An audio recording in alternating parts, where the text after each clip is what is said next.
জয় বড়মা। Hello বন্ধুরা, আমি Sagarika. Tarot infinity চ্যানেলে তোমাদের সকলকে জানাচ্ছি অনেক অনেক স্বাগত। তো আজকে আবার একটা নতুন রিডিং নিয়ে অবশ্যই তোমাদের সামনে এসেছি বন্ধু। পজিটিভ থাকো। রিডিং দেখার সময় কার্ডের দিকে কনসেন্ট্রেট অবশ্যই করবে এবং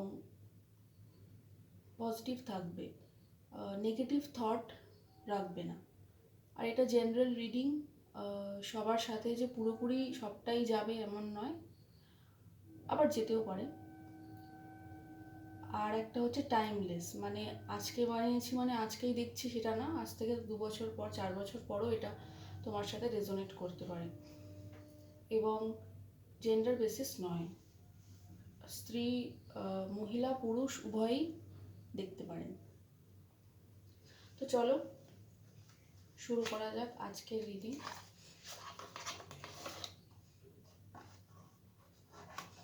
দেখা যাক ডিভাইন আজকে তোমাদের জন্য কি ব্লেসিংস দিচ্ছেন। Thank you, thank you, thank you universe, thank you বড়মা, থ্যাংক ইউ। প্লিজ সাহায্য করো, সাহায্য করো। ডিভাইন ব্লেসিংস আমার ভিউয়ার্সদের তুমি কি জানাতে চাইছো, কি জানাতে চাইছো ইউনিভার্স, কি জানাতে চাইছো, কি জানাতে চাইছো? Thank you, thank you. বা ঠিক আছে, কি ব্লেসিংস দিতে চাইছো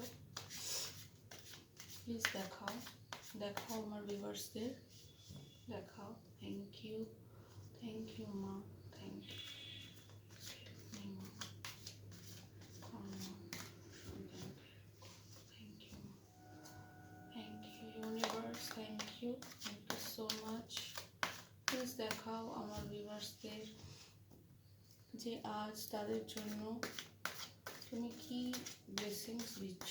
থ্যাংক ইউ, থ্যাংক ইউ। কি ব্লেসিংস দিচ্ছ তাদের, তুমি কি ব্লেসিংস দিচ্ছ। Thank you. কি ব্লেসিংস, কি ব্লেসিংস আমার ভিউয়ার্সদের জন্য মা, কি ব্লেসিংস বলো।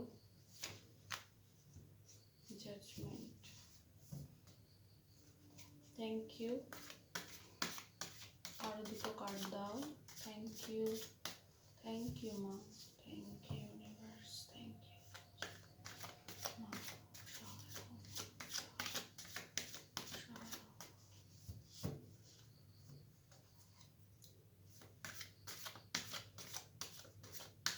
Thank you, thank you.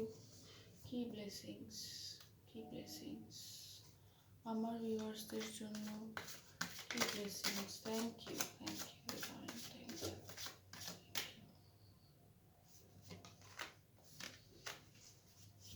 Okay, 3টে কার্ড নিলাম বন্ধু, একটা নিজে থেকেই এসছে আর দুটো আমি বার করলাম। বটমে কিং অফ সোর্স, এখানে 3টে কার্ড এসছে। জাজমেন্ট, কুইন অফ সোর্স এবং 5 অফ ওয়ান্ডস। তো এখানে একটা কাউন্টার পার্ট এসে গেছে, কিং এবং কুইন, এরা কিন্তু counter part. King of swords এবং কুইন অফ সোর্স এরা কিন্তু কাউন্টার পার্ট।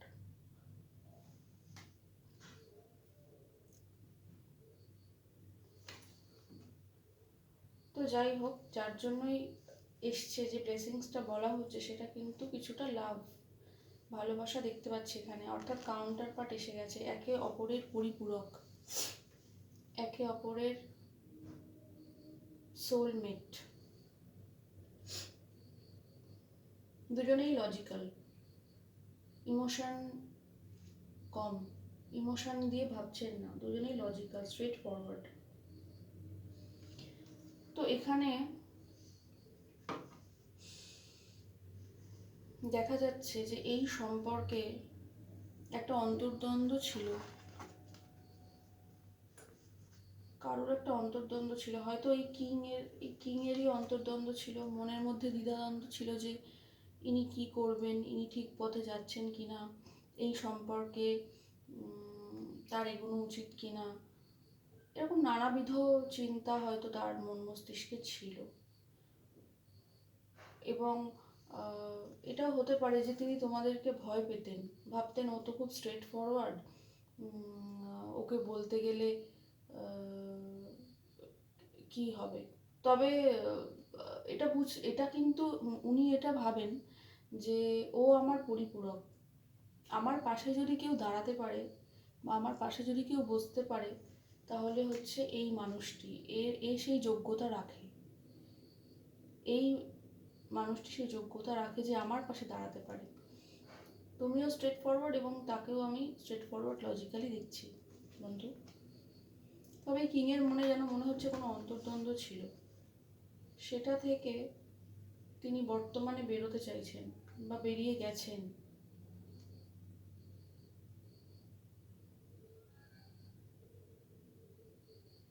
তার এখন সামনে অনেক কিছু পরিষ্কার হয়েছে, ধোঁয়াশা চলে গেছে এবং তিনি অ্যাকশন নেওয়ার জন্য নিজেকে প্রস্তুত করছেন, ন্যায় করার জন্য প্রস্তুত করছেন। মেঘ সরে গেছে, মেঘগুলো পেছনে চলে গেছে, সামনে নেই, মেঘ মুক্ত আকাশ, সামনে পরিষ্কার উনি দেখতে পাচ্ছেন এবং ন্যায় করবেন।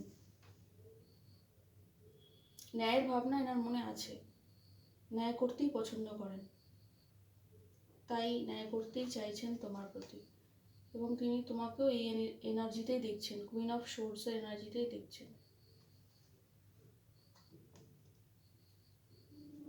কিংয়ের মনে অন্তর্দ্বন্দ্ব ছিল, আবার এমনও হতে পারে যে তোমাদের মনেই অন্তর্দ্বন্দ্ব ছিল, ঠিক উল্টো ভাইস ভার্সা হয়ে যায় অনেক সময়। হয়তো তোমাদের মনেই অন্তর্দ্বন্দ্ব ছিল যে এই সম্পর্কে এগোবো কিনা, এই সম্পর্কে এগোনোটা কি ঠিক হবে, খুব লজিক্যালভাবে ভাবতে মনে অন্তর্দ্বন্দ্ব ছিল। বা হতে পারে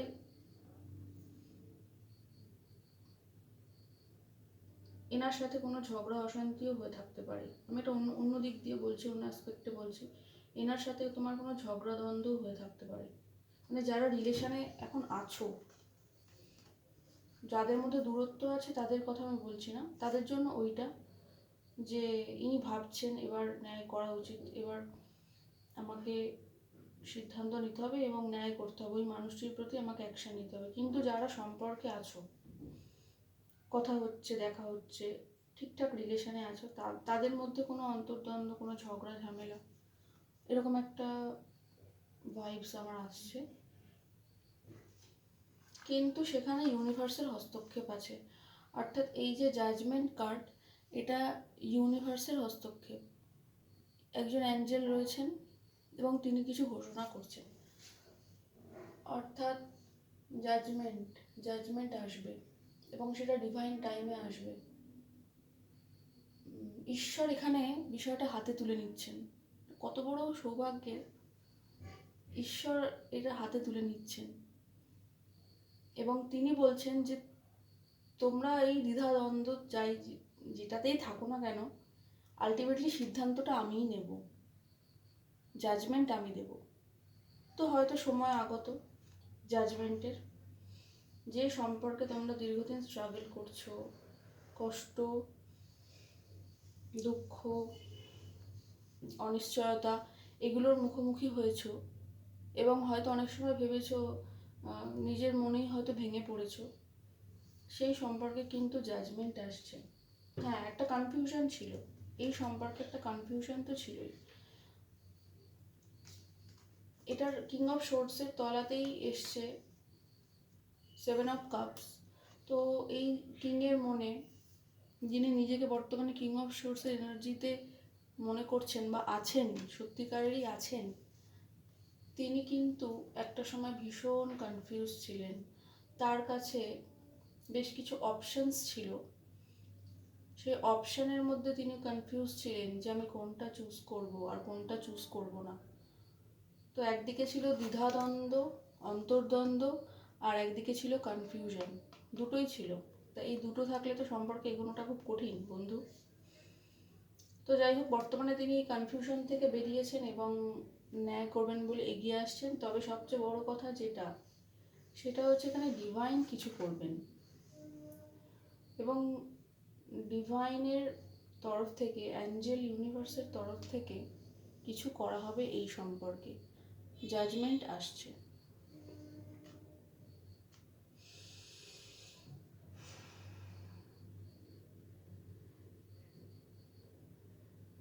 তোমাকেও বলা হচ্ছে যে যখন কমিউনিকেশন আসবে তখন তুমিও সেটা অ্যাকসেপ্ট করো। খুব বেশি যদি উনি অ্যাকশান নেন, তো খুব বেশি, যদিও এটা কুইন অফ শোর্টস, খুব বেশি কঠিন হয়ে থাকা বা এগুলো উচিত হয়তো হবে না। একটু নরম হয়ে, একটু কম্প্রোমাইজের মুডে থেকে, আসল উদ্দেশ্য তো সম্পর্কটাকে ভালো করা, সম্পর্কটাকে টিকিয়ে রাখা বা এগিয়ে যাওয়া। তো খুব বেশি কঠিনতা দেখালে সেটা সুখকর নাও হতে পারে বন্ধু। তো তুমিও এই এনার্জিতে, কুইন অফ শোর্টসের এনার্জিতে লোকে এমনি এমনি যায় না, অনেক ঘাত প্রতিঘাত, আঘাত, যন্ত্রণা পেয়ে তবেই সে কুইন অফ শোর্টসের এনার্জিতে যায়। তো তুমিও একটু কম্প্রোমাইজের মুডে থেকো। নত হওয়া, জীবনে নত হওয়াটা খুব দরকার বন্ধু।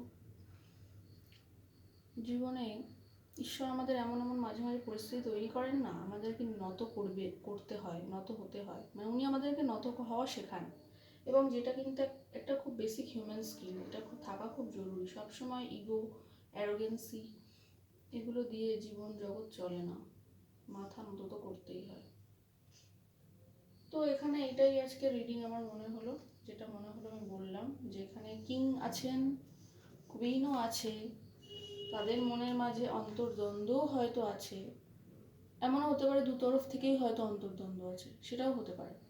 তো এইটার অবসান হতে চলেছে, এবং সেই অবসানটা কিভাবে হচ্ছে না, ঈশ্বর, ইউনিভার্স এখানে হস্তক্ষেপ করছেন এবং এইটার অবসান ঘটাচ্ছেন, এবং একটা সুন্দর ভবিষ্যৎ, সুন্দর সম্পর্কের জন্য তোমরা মানসিকভাবে প্রস্তুত হও বন্ধু। এবং ঈশ্বরের কাছে, মায়ের কাছে, ইউনিভার্সের কাছে সমস্তটা সমর্পণ করো। মনে ভাবো বা ম্যানিফেস্ট করো যে মা বা ঈশ্বর, তোমরা যাকেই মানো, যে আমি তোমার চরণেই আমার এই সম্পর্কটা সারেন্ডার করছি বলে নিজের জীবনে এগিয়ে চলো বন্ধু। তাহলেই কিন্তু এই যে ঘটনাটা, এই যে অ্যাকশান নেওয়া, বা এই যে দুজন একত্রিত হওয়া, ঈশ্বরের ইচ্ছা, এগুলো সব তখনই ঘটবে যখন তোমরা নিজের এনার্জিকে চেঞ্জ করবে। ওই দুঃখী এনার্জি, কাঁদছি সারাদিন তার জন্য, এই এনার্জি থেকে বেরিয়ে আসবে এবং এগিয়ে যাবে। হ্যাঁ, আছে, সে মনে আছে, তা বলে আমার কাজ বন্ধ থাকবে না। জীবনে করার মতন অনেক কিছু আছে পৃথিবীতে, অতএব এগিয়ে চলো এবং ঈশ্বরকে সাথে রাখো, তাকে স্মরণ করো, চিন্তন করো এবং ডিভাইনের সাথে কানেক্টেড হও। তো বন্ধু, এই ছিল আজকের রিডিং যদি ভালো লেগে থাকে অবশ্যই লাইক অ্যান্ড সাবস্ক্রাইব করো, আর আমার পাশে থেকেও। দেখা হবে আবার কোনো নেক্সট রিডিংয়ে, ততক্ষণের জন্য বাই এবং জয় বড় মা।